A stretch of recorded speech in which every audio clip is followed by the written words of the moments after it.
नमस्ते, Naina's veg किचनमध्ये तुमचं स्वागत आहे। आज आपण मसाला उपमा करणार आहोत पावटा घालून। तर ज्यांना उपमा आवडतो पण नेहमीचा तोच उपमा खाऊन कंटाळा येतो अशांसाठी ही रेसिपी आहे। व्हिडिओ आवडला तर नक्की सबस्क्राईब करा आणि बेल आयकॉन प्रेस करा आणि लाईक करा। तर आपण इथे सुरुवात करूया। त्याच्यासाठी इथे एका कढईमध्ये 2 चमचे तेल घेतलेले आहे। नंतर त्याच्यामध्ये थोडी मोहरी, जिरे घातलेले आहेत, तसेच थोडीशी हरभरा डाळ आणि उडदाची डाळ घातलेली आहे। उपम्यामध्ये या दोन्हीचा फ्लेवर खूप छान वाटतो डाळींचा। नंतर इथे 1-2 मिरच्या, 2 हिरव्या मिरच्या घेतलेल्या आहेत आणि त्या फोडणीमध्ये थोड्याशा परतून घेतल्यात पांढरा डाग पडेपर्यंत। त्याच्यानंतर याच्यामध्ये गाजर घालते मी बारीक चिरलेलं। मी इथे कांदा वापरत नाही आहे, तुम्ही वापरणार असाल तर घालू शकता आधीच।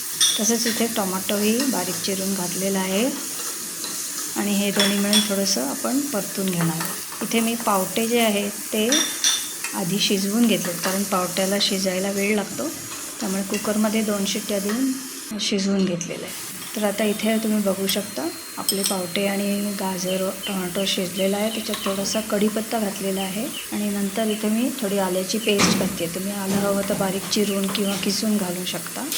आल्याचा फ्लेवरही उपम्याला छान येतो। नंतर इथे गरम पाणी घालते आहे मी, 1.5 कप आहे गरम पाणी आणि मी अर्धी वाटी रवा घेतलेला आहे, तो भाजून घेतलेला आहे। अर्धी वाटी रव्याला मी इथे 1.25 ते 1.5 पाणी घालू शकतो, आपल्याला जसं कन्सिस्टन्सी पाहिजे त्याप्रमाणे। तसंच आता मी इथे मीठ घातलेलं आहे चवीप्रमाणे आणि हा जो आहे तो वांगीभात मसाला घातलेला आहे कर्नाटकी। त्याच्याऐवजी तुम्ही गरम मसाला वापरू शकता किंवा तुम्हाला तुमचा जो आवडीचा भाजीचा मसाला असेल तोही वापरू शकता किंवा लाल तिखट आणि गोडा मसाला, असं तुमच्या आवडीच्या प्रमाणे मसाले घालू शकता। इथे मी आता 1 चमचा साखरही घातलेली आहे आणि हे सगळं मिळून आपण 2-3 मिनटं उकळू देणार आहोत।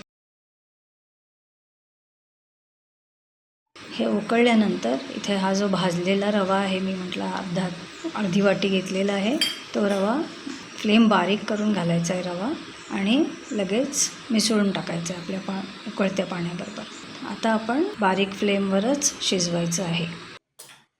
झाकण ठेवून इथे 1-2 मिनटं ठेवलेलं आहे आणि नंतर त्याला परत हात फिरवून घ्यायचा आहे मध्ये 1-2दा, म्हणजे उपमा खाली लागणार नाही म्हणून। त्याच्यासाठी पाणी सगळं शोषून घेतलेलं दिसलं की मग त्याच्यामध्ये मी इथे 1 चमचा तूप घालते आहे, 1-2-3 चमचे ओला नारळ आणि चिरलेली कोथिंबीर, असं दोन्ही घालते आहे मी। हे तिन्ही घातल्यावर सगळं व्यवस्थित मिसळून घ्यायचं आहे आणि परत उपमा आपला झाकण ठेवून शिजवून घ्यायचा 1-2 मिनिटं। आता आपला उपमा तसा तयार आहे, पण जरा छान मुरू देत म्हणून 1-5 मिनटं झाकून ठेवायचं। त्यानंतर पुन्हा मिसळून घेतला व्यवस्थित की आपला उपमा तयार आहे। तुम्ही हवं तर ह्याच्यामध्ये लिंबू पिळू शकता आवडत असेल तर, किंवा एखादा चमचा दहीसुद्धा घालू शकता आंबटपणासाठी। हा उपमा खूप छान लागतो।